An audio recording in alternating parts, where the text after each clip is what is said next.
Dalam nama Yesus Kristus kami berdoa dan mengucap syukur pada yang siang diberkati firman Tuhan. Sama-sama kita katakan amin. Shalom Bapak Ibu. Shalom. Kenapa kurang semangat suaranya? Oh, karena batuk ya. Kalau tadi itu suara keadaan sesungguhnya, sekarang suara iman dulu. Shalom. Oh, lebih tinggi sedikit. Haleluya. Mari kita buka Alkitab kita Bapak Ibu Saudaraku. Tadi pagi saya berdoa, Tuhan, apa yang ingin saya sampaikan dalam ibadah sektor nanti, Tuhan ingin kita mendengarkan pada malam hari ini dari bilangan pasal yang ke-30.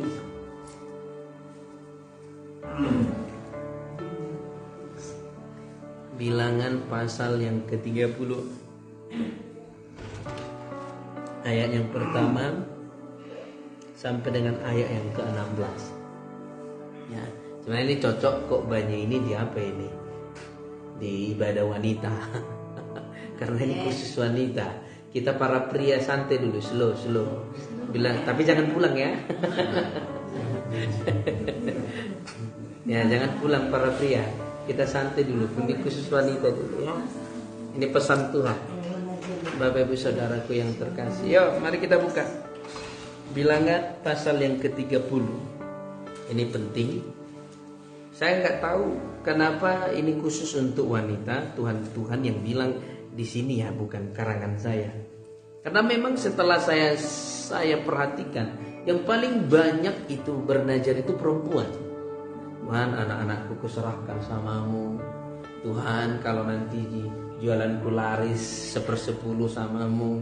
Tuhan, kalau nanti sertifikasiku keluar ku kasih 15%. Ini perempuan paling gampang. Kalau laki-laki paling kekede kan kalau belum bertobat. Tapi kalau sudah bertobat belum tentu juga bernajar, karena semuanya diserahkan sama wanita, ya kan? Kalaupun gajian dikasih juga. Makanya wanita bernajar, Tuhan kalau dikasih suamiku nanti setengah samamu, ya kan? Kalau bernajar. Makanya paling banyak wanita ini bernajar. Tapi perhatikan Bapak Ibu Saudaraku, najar ini memang kelihatannya hal biasa, tapi ini penting sekali kita perhatikan. Kenapa penting? Karena dengan bernajar kita menjadi kesukaan bagi Tuhan, tetapi dengan bernajar kita juga jadi kebencian bagi Tuhan. Makanya saya mau mengajak kita semua yang ada di tempat ini, kalau mau bernajar itu minta Tuhan yang menuntun. Masih ingat kan? Pernah saya katakan begini. Jangan pernah buat janji ketika bahagia, dan jangan buat keputusan ketika marah. Karena keputusan yang diambil ketika marah cenderung lebih ke negatif. Janji yang dibuat ketika bahagia cenderung melebihi kekuatan kita, ya kan? Gampang lah itu Pak Pendeta kalau pas lagi bahagia. Pas sudah dapat kenyataannya sulit juga ya. Makanya ketika kita bahagia ambil sikap berdoa, Tuhan apa yang harus kulakukan untukmu? Ada berkatmu di sini, apa yang ku harus kulakukan untukmu? Baru kalaupun itu berat di daging kita, tapi kalau Tuhan yang memintanya, kita akan mampu melakukannya. Amin. Haleluya. Yuk mari kita lihat ya. Saya tadi minta Tuhan, apa yang mau saya sampaikan? Jadi tadi saya sempat sampaikan di ibadah online tadi 20 menit. Tuhan suruh saya menyampaikan menghadapi masa resesi di tahun 2023. Itu ada di YouTube, nanti buka di situ. Saya sempatkan tadi ada 20 menit ya. Tuhan dorong. Biasanya saya gak mau buru-buru, tapi kali ini disuruh sampaikan aja, mumpung masih segar diingatan. Mari kita lihat Bapak Ibu Saudaraku yang terkasih. Musa berkata kepada kepala-kepala suku Israel demikian, inilah yang diperintahkan Tuhan, apabila seorang laki-laki bernajar atau bersumpah kepada Tuhan sehingga ia mengikat dirinya kepada satu janji, maka janganlah ia melanggar perkataannya itu. Haruslah ia berbuat tepat seperti yang diucapkannya. Makanya gini, kalau kita mau berjanji kepada Tuhan, ini bukan kepada manusia. Kalau kepada manusia masih bisa, salam maafkan aku ya, gak bisa aku tepati janjiku, oke. Ini lepas dari kepada manusia. Ini berbicara tentang janji kepada Tuhan. Amin. Ini berbicara janji kepada Tuhan ya. Ayat selanjutnya. Tetapi apabila seorang perempuan bernazar kepada Tuhan dan mengikat dirinya kepada suatu janji di rumah ayahnya, yakni pada waktu ia masih gadis. Ini Tuhan atur sedetail mungkin. Makanya ayah atau bapak-bapak perhatikan, kalau anak gadismu bernazar kedengaran, Tuhan, aku persembahkan hidupku kepadamu. Kedengarannya kan kita bangga ya. Kalau kita dengar seorang anak ngomong begitu, Tuhan ini aku hidupku sepenuhnya kepadamu. Apapun yang akan kau lakukan, aku ikut. Biasanya itu telinga kita dengarnya, bangga anakku sudah tahu tentang Tuhan. Tapi ingat, setiap anak gadis yang mengatakan itu, kalau ayahnya mendengarkannya dan tidak menegurnya gini, oh betul, serius atau tidak? Atau jangan sembarangan ngucap sama Tuhan. Kalau ayahnya tidak ngomong seperti itu, nazar itu sah. Sah di hadapan Tuhan. Dan suatu saat, kalau seorang ayah mendengar nazar itu, tidak menegur, tapi mengiyakannya atau mendiamkannya. Jadi makanya gini, pernah dengar gak diam tanda setuju? Itu ada di sini. Jadi diam tanda setuju ada. Kalau ayahnya diam mendengar nazar itu, tidak ditegur, berarti setuju. Maka suatu saat pada anak gadis itu beranjak dewasa, keluar dari nazarnya, di situ ayahnya dan anak gadis itu akan menjadi kuman. Makanya penting sekali. Perhatikan, kita semua yang ada di tempat ini, di atas hanya sekali yang laki-laki. Sisanya itu semua perempuan, yang ibu-ibu lah, yang anak gadis lah, yang udah bermasalah kehidupan di dalam kehidupan perjalanannya, tetap nggak boleh buat nazar. Penting sekali. Tuhan dorong kuat. Saya tanya Tuhan, saya rasa nggak mungkin gagal firman-Mu memberkati semua umat Tuhan. Apa yang menjadi penghalang? Tuhan kasih tunjuk. Banyak di antara anak-anak Tuhan, orang-orang Kristen bernazar tapi tidak menepatinya. Itu menjadi hukuman bagi kita. Dan ini gak boleh dibatalkan. Nazar gak boleh dibatalkan. Ini masalahnya. Makanya ketika saya tahu dari Tuhan, aku, waduh, bagaimana nih Tuhan? Ingat, nazar gak boleh dibatalkan. Harus dilaksanakan. Makanya mulai dari hari ini kita mulai hati-hati mengucapkan nazar kepada Tuhan. Kadang-kadang kita gak sadar bernazar, ini hidupku Tuhan, semuanya ku persembahkan kepadamu. Kadang-kadang kita nggak sadar. Taunya saat kita diperhadapkan situasi sulit, pelayanan, kita mulai mundur dari nazar kita. Saat kita mundur, kita akan mendapat hukuman. Mungkin hukumannya nggak masuk neraka, ya, nggak langsung masuk neraka, tapi hukumannya akan ada, menjadi celah bagi si jahat untuk menekan hidup kita. Maka Tuhan bilang, sampaikan ini, agar mereka mengingat setiap nazar mereka, supaya mereka jangan menjadi bulan-bulanannya setan. Karena gini, kita bernajar, kita milik Tuhan. Kita keluar dari najar kita menyimpang dari Tuhan, maka iblis bisa menghancurkan kehidupan kita. Jadi penting. Perhatikan, ini bukan masalah janji ke manusia ya. Sekali lagi, janji ke manusia bisa dibatalkan. Misalnya sama Amang Nambela, Amang, saya datang ya minggu depan. Nggak datang, masih bisa telepon. Halo Amang, nggak bisa aku datang. Nggak apa-apa, itu masih sesama manusia. Ini najar ke Tuhan, ya, najar ke Tuhan. Yuk kita lanjut ya. Ayat 4 sama-sama, yuk. Dan ayahnya mendengar najar dan janji yang mengikat diri anaknya itu, tetapi ayahnya tidak berkata apa-apa kepadanya, maka segala najarnya itu akan tetap berlaku, dan setiap janji mengikat dirinya akan tetap berlaku juga. Akan tetap berlaku. Makanya ajarkan ke anak-anak, jangan asal berjanji anak sama Tuhan ya. Jangan asal bernajar ya. Suami juga ingatkan istri, jangan asal berjanji ya. Kita kan kadang-kadang nggak tahu. Suami ini nggak tahu kapan istri itu bahagia. Yang jelas saat dikasih setoran pasti bahagia lah. Makanya Pak Chandra kasih setoran besar-besar biar bahagia.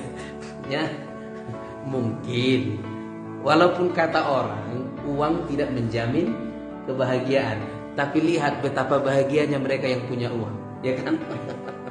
Ya kan, betapa bahagianya mereka yang punya uang. Ya, memang harta tidak membeli kebahagiaan, tapi lihat mereka yang bergelimang harta, kelihatan bahagia, kelihatan senyum. Ya. Tapi ingat, jangan mamon yang mengatur kita, harus kita yang mengatur mamon. Amin. Lihat Bapak Ibu Saudaraku ya.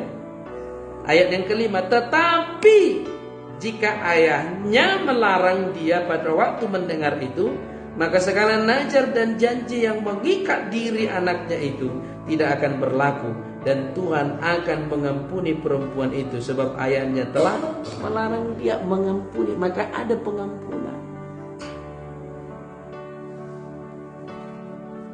Yang paling sering kan para wanita, kita nggak tahu. Makanya memang zaman sekarang nggak tabu lagi mengetahui hubungan antara anak perempuan dengan teman laki-laki. Kita harus ketahui.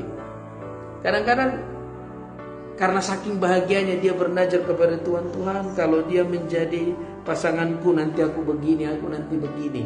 Itu akan mengikat hidupnya selamanya. Berapa banyak seperti itu? Ya. Karena sekarang kan sudah zamannya mengenal Tuhan. Kalau mungkin dulu padan, dan itu pun berbahaya. Padan itu juga berbahaya karena ikrarnya ke roh jahat.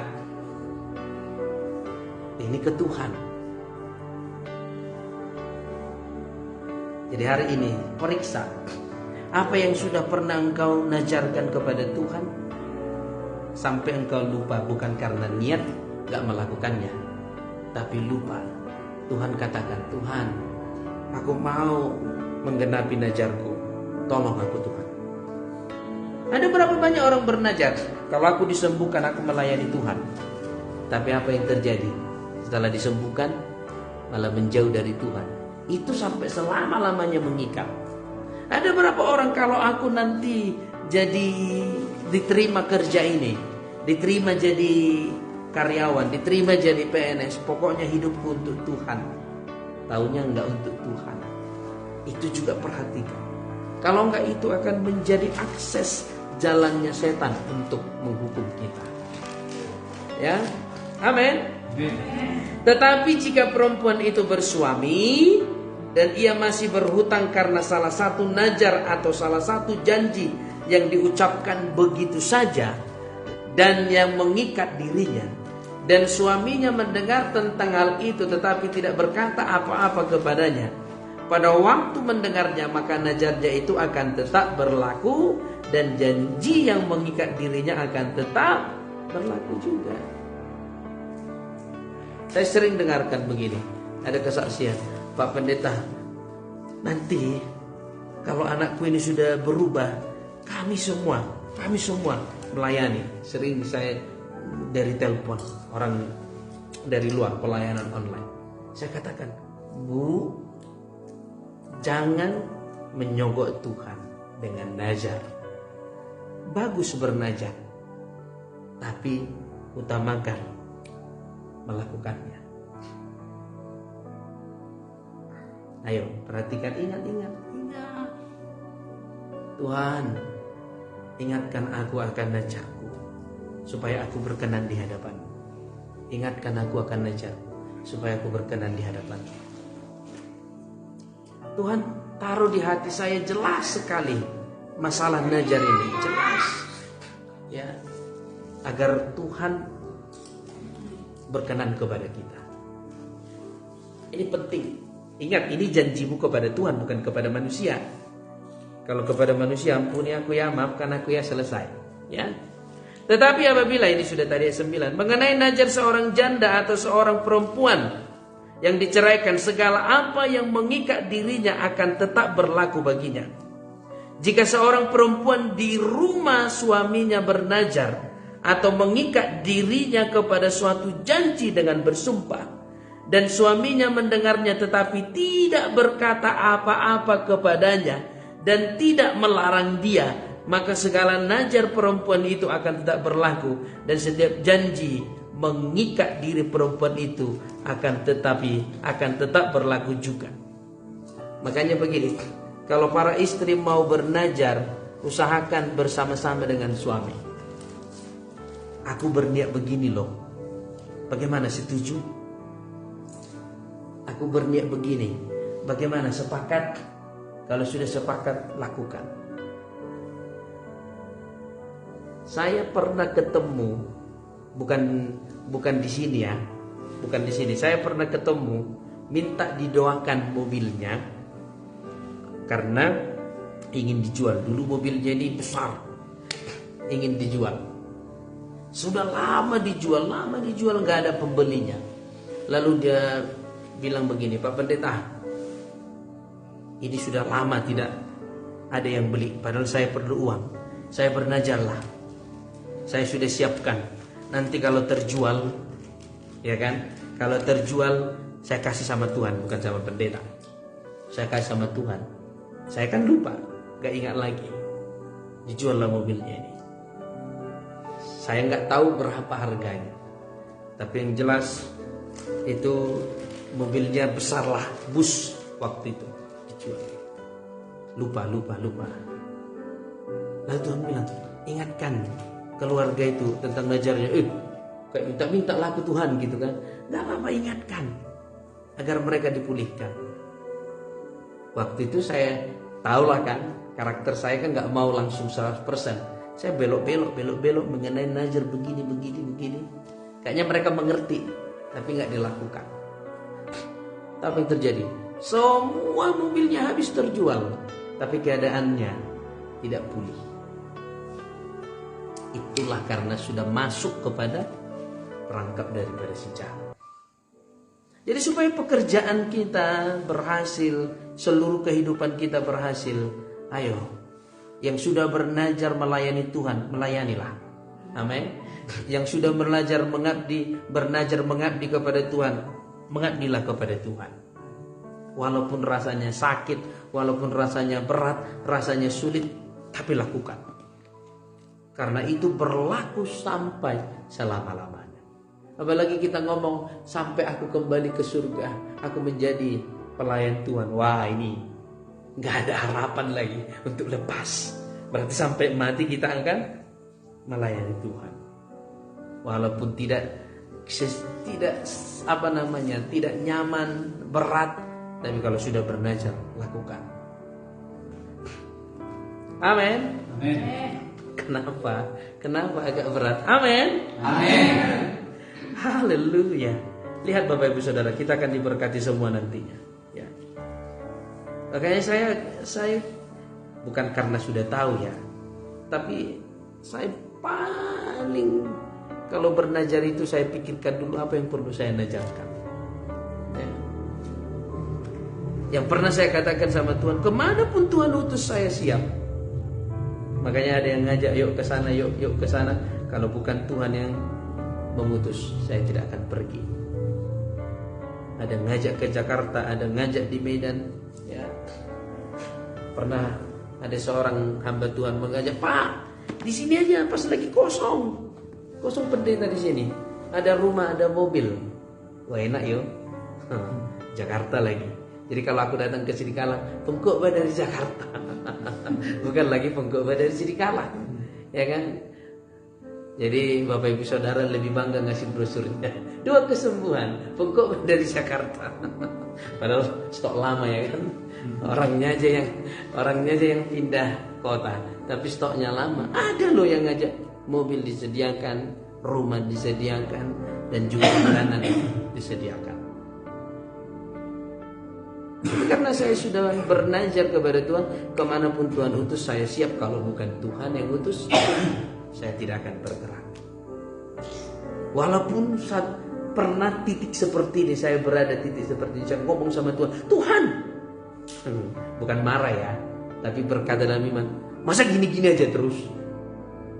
Tapi saya yakin Tuhan gak mau saya pengen gini-gini aja. Saya yakin Tuhan gak mau saya hanya sebatas di sini. Ini luar biasa Bapak Ibu Saudaraku. Lalu Tuhan katakan, Aku Allah yang menciptakan langit dan bumi. Berlakulah setia. Udah, aku bahagia. Walaupun banyak sekali tantangan, banyak sekali cobaan, tapi sekali kita bernazar, kita harus tetap lakukan. Amin. Amin Bapak Ibu Saudaraku yang terkasih. Saya bahagia menyampaikan ini agar kita semua diberkati. Tetapi ayat 13 ya. Setiap nazar dan setiap janji sumpah perempuan itu untuk merendahkan diri dengan berpuasa dapat dinyatakan berlaku oleh suaminya atau dapat dibatalkan oleh suaminya. Wow. Tetapi apabila suaminya sama sekali tidak berkata apa-apa kepadanya dari hari ke hari, maka dengan demikian ia telah menyatakan berlaku segala nazar istrinya atau segala ikatan janji yang menjadi hutang istrinya. Ia telah menyatakan berlaku karena ia tidak berkata apa-apa kepadanya pada waktu mendengarnya. Jadi perlu di sini suami menjadi suami yang hidup penuh hikmat dari Tuhan, supaya bisa mengarahkan istri. Suami yang penuh hikmat daripada Bapa, supaya bisa mengarahkan istri dan anak-anaknya. Kita harus, nggak boleh lagi hanya sekedar beribadah, sekedar memuji, sekedar tapi rata. Ini penting. Tetapi jika ia baru membatalkannya beberapa lama, ini perhatikan. Ini yang saya katakan, nazar itu nggak boleh dibatalkan. Ayo ayat 15 sama-sama kita baca. 1, 2, 3 ya. Tetapi jika ia, belum ketemu ayat 15, 1, 2, 3 ya. Tetapi jika ia baru membatalkannya beberapa lama setelah didengarnya, maka ia akan menanggung akibat kesalahan istrinya. Berapa banyak suami marah-marah setelah udah ketahuan kan? Kamu pun gak nanya-nanya suami dulu, kamu kena hukuman. Kamu pun gak nanya-nanya aku dulu, kenapa kan jadi begini? Repot. Kita yang menanggung dosa istri kita. Makanya kalau sudah ketemu dengan begini, gak ada lagi gunanya marah. Gunanya apa? Gak ada lagi gunanya marah. Solusinya apa? Yuk sama-sama kita tepati nazar kita. Amin. Yuk sama-sama kita tepati janji kita, yuk. Hanya itu, marah gak berguna lagi. Kalau marah dibatalkan, kita yang kena hukuman. Makanya saya pernah cerita sama Amang Nambila, kalau sumpah hamba Tuhan pendeta, sumpah diaken, itu sumpah nazar. Itu bukan main-main. Makanya kalau sudah disumpah, di dunianya ada pensiun. Di dunia ada pensiun. Saya pensiun jadi pendeta, tapi di surga itu selama-lamanya berlaku. Di dunia pensiun sintua, di dunia pensiun diaken, tapi di surga selama-lamanya najar itu berlaku. Berlaku. Makanya penting sekali. Jadi ada orang berkata mantan pendeta. Loh, kok ada mantan pendeta? Gak ada mantan pendeta. Yang ada pendeta yang sudah tidak menjadi pendeta. Beda ya, bukan berbicara pensiun. Ya, kalau mantan itu bukan berbicara pensiun. Kalau pensiun, oh pendeta nabi dan najuli, alenga pensiun kan itu kan. Tapi kalau sampai mantan pendeta, berarti dia meninggalkan kependetaannya.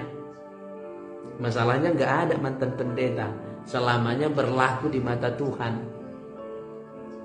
Amin. Mantan pelayan juga nggak ada. Mantan pelayan itu kan buat malu kita. Kok mantan pelayan? Iya, udah mengundurkan diri dia. Dari mana? Dari pelayanan. Emang bisa mengundurkan diri dari pelayanan? Nggak bisa. Sampai mati terus melayani. Itu kalau sudah masuk dalam pelayanan. Terus kalau ditanya nanti, ya tapi kan nggak melayani dia. Dia pelayan yang memberontak. Udah selesai. Bukan sama manusia ya, sama Tuhan. Makanya sesakit apapun engkau dalam pelayanan, tetap melayani setia. Kok nggak ada yang amin? Amin lah. Maka sesakit apapun engkau melayani, tetaplah setia melayani. Amin. Belum semua. Sesakit apapun engkau melayani, tetaplah setia melayani. Amin. Haleluya. Itu loh, itu najar kepada Tuhan. Amin Pak Gur. Amin. Kok lembut kali suaranya.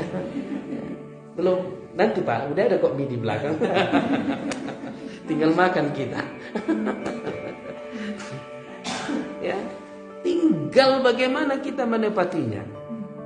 Jadi semuanya kita nikmati. Mau bahagia, mau enak, mau bersuka cita, tetap. Karena nggak boleh lagi dibatalkan. Ya. Jadi nggak ada mantan pelayan, nggak ada mantan pendeta, nggak ada mantan diaken, nggak ada mantan sintua. Kalau pensiunan boleh lah, itu karena hukum. Hukum yang mengatur di Indonesia hanya 65 tahun, contoh. Ya. Tergantung gerejanya sih.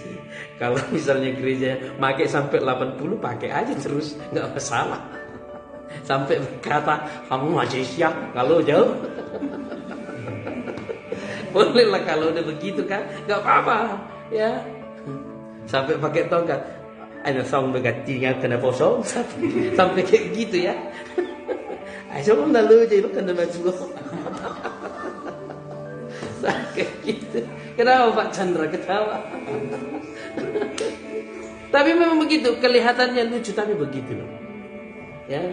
Kita kalau sudah melayani, masuk terus dalam pelayanan. Minta kepada Tuhan memberi kekuatan, minta kepada Tuhan memberi pertolongan. Tuhan memang berat, Tuhan memang sakit, Tuhan memang gak sanggup, tapi aku mau terus mengikuti najarku. Aku melayanimu seumur hidupku. Amin. Amin. Udah nanti kita reuni di surga. Udahlah, masalah reuni itu gampang itu ya. Blok mana nanti Pak Chandra ketahuannya itu. Surga blok mana ya kan? Kalau di Lembulan paling jauh blok apa itu? Blok U. Pak Gur. Nah, misalnya blok U. Janganlah Tuhan jauh kali rusak jalannya, itu nggak ada di surga kayak gitu. Nggak ada. Kalau di perumahan dunia adalah jauh kali pun Tuhan rusak pula jalannya. Janganlah ke situ, nggak ada itu. Kita akan tetap berbahagia di surga. Amin. Haleluya. Ya, salam dulu kiri kananmu. Blok berapa nanti rumahnya? Ya, blok berapa rumahnya ukur? Ya, kita bahagia. Tuhan nggak pernah memandang wajah, memandang fisik, memandang status. Tuhan nggak pernah memandang itu. Tuhan memandang bagaimana kita memegang janji kita kepada Dia. Ya. Tuhan gak peduli apapun, selagi kita memegang najar kita dan melakukannya dengan setia. Itu yang disukai oleh Tuhan. Itu yang disukai oleh Tuhan. Makanya gak peduli. Seperti yang disampaikan beberapa waktu yang lalu, hidup kita tidak ditentukan oleh perkataan-perkataan dunia ini, tetapi hidup kita ditentukan oleh perkataan firman Tuhan. Kalau kita sudah bernazar, Tuhan beri kami kekuatan, Tuhan beri kami pertolongan, Tuhan beri kami sukacita. Amin. Amin. Oke, yang terakhir ya. Jadi gak boleh dibatalkan. Ayat yang ke-16. Yuk sama-sama kita baca terakhir. 1, 2, 3 ya. Itulah ketetapan-ketetapan yang diperintahkan Tuhan kepada Musa, yakni antara seorang suami dengan istri, dan antara seorang ayah dengan anaknya, perempuan pada waktu ia masih gadis di rumah ayahnya. Wow. Jadi perhatikan ya, Bapak Ibu Saudaraku yang terkasih. Yuk kita sebentar dulu 5 menit menyembah Tuhan dulu. Serahkan hidupmu kepada Tuhan. Serahkan hidupmu kepada Tuhan, agar Tuhan mengingatkan kita akan apa yang sudah kita janjikan kepada. Membawa seluruh hidup kami, tubuh, jiwa, dan roh kami. Ingatkan kami Tuhan atas setiap apa yang sudah kami najarkan. Kami bernajar melayani-Mu seumur hidup kami. Ajarkan kami agar tetap setia, sekalipun tidak ada kesempurnaan di dalam hidup kami, tetapi kami mau belajar setia oleh karena Roh Kudus di dalam kami. Tuhan tidak pernah memandang, Tuhan tidak pernah memandang setiap masa lalu kami. Tuhan tidak memandang masa lalu kami. Yang Tuhan pandang bagaimana kami tetap setia, berikrar, menepati najar kami di hadapan-Mu. Kami datang saat ini menyembah. Haleluya, haleluya. Oh, haleluya. Ramaya, ramaya, ramaya, ramaya, ramaya, ramaya, ramaya, ramaya. Oh, ya ramaya, ramaya, ramaya, ramaya. Sungguh besar anugerah-Mu. Sungguh besar anugerah-Mu. Sungguh besar anugerah-Mu memenuhi.